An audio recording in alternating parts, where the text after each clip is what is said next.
Hello and welcome to the introduction for the 11th grade English Language Arts Canvas module, The American Dream Revisited. So my name is Colin Price. I'm a teacher at Summit High School, and first of all, I'll provide a little background info about myself. So I am going into my 11th year as a teacher, but I have dabbled in some other youth adjacent roles, including being program director at a therapeutic boarding school for boys and managing a conservation corps for at-risk youth. I hold a BA in English, a master's in education, and an MFA in creative writing. I am thrilled after a 4-year hiatus to have come back to the classroom, starting last year and continuing into this weird and wild ride that this year is sure to be. So I want to talk about what we have here. Working with Sarah Spurnack and Ellen Pfeiffer, we have put together a 9-week module addressing systemic racism. Now, this is a big topic, and I think a crucial one for us to talk about. So I want to spend a little bit of time on the why. I feel, and other educators that I've talked to, have felt it incumbent upon us as professionals to do what we can to address and begin this process of trying to identify and dismantle the presence of systemic racism. We feel that this topic is timely, as we have seen over the last 6 months, as these barriers and inequalities have been exacerbated by the pandemic, and protests have grown more frequent and more vocal around these particular areas. Now, I say all this with an important consideration. I realize this is going to be a challenging topic. It is going to call for people, including us as educators, to feel uncomfortable from time to time. Nevertheless, I feel strongly this is the most essential work that we can be engaging with right now. If you're familiar with Ibram X. Kendi, maybe you've read his book, How to Be Anti-Racist, maybe you've seen his TED Talk, or even you can skip down to Module 9 and watch a brief clip of him. But he puts this in very binary terms, that there is no middle ground for us. We cannot be quietly not racist and try to be apolitical. And I think this applies to us as educators. There are only taking actions which are actively anti-racist, or taking actions or supporting policies which are racist. Operating from that belief, I believe that we have great power and great credibility as educators to take steps and take actions which are anti-racist. So what do you have here? We have a module that we have assembled for you, which spans 9 weeks, addressing various aspects of systemic racism, focusing particularly on the experience of Black Americans.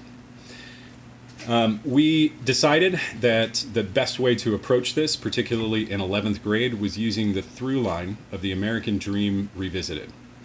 Much of the literature that we focus on in 11th grade has to do with American voices and the American experience. But we came to a recognition that that experience is not the same for everyone. And particularly looking at it through the lens of the American dream, our concept of what the American dream looks like, and recognizing and acknowledging and beginning to peel back the layers that that dream is simply not accessible in the same way to everyone. So that is the beating heart of this unit, the big idea contained within all of these various aspects as we begin to unpack white privilege, as we begin to unpack identity and intersectionality. We look at barriers involved in the justice system. We look at barriers involved in the economic system. What it is in terms of standards is a reading-focused lesson unit. So each of the modules contain 2 reading mini lessons, and these are patterned after the system used by Columbia's Teachers College, the Reading and Writing Project, breaking down reading and writing skills into discrete and manageable chunks in which we ask students to engage and practice in. So each of the modules is going to contain 2 of these lessons.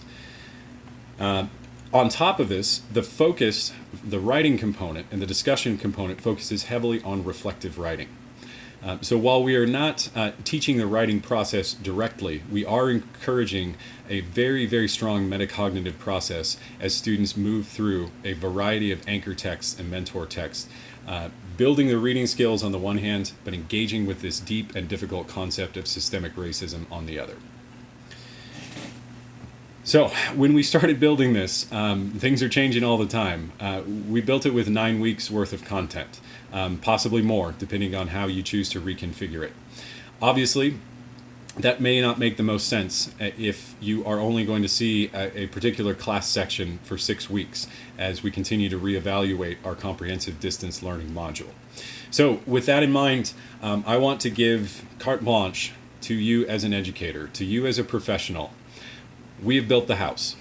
We put up the walls and the roof, but it is yours to inhabit.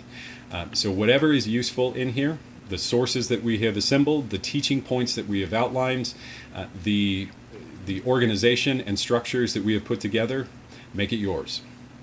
With that in mind, under the section labeled Teacher To-Do List and Tips, there are some suggestions if you wanted to modify this unit. Again, those are only suggestions. If you wanted to approach this module as 4 weeks, 5 weeks, or possibly 6 weeks. But there may be other possibilities as well. Sarah and I were talking about the possibility of taking a couple of these weeks and plugging them in with a novel study. Looking at the first 2 modules, which focus exclusively on white privilege, and then pairing that with something like Catcher in the Rye or The Great Gatsby. All that to say, do what works for you. Do what works for your population. Do what works in a way that makes your teaching most efficacious.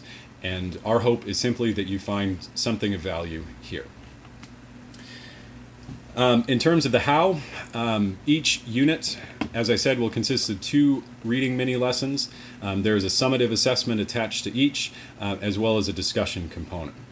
I really feel that the discussion is the heart of this unit, that particularly when we don't have classes in front of us, that engaging students in critical discourse with one another, having courageous conversations facilitated in this online platform is one of the best things that we can do to ensure that our students feel connected, feel heard, and feel that they are part of something bigger than themselves.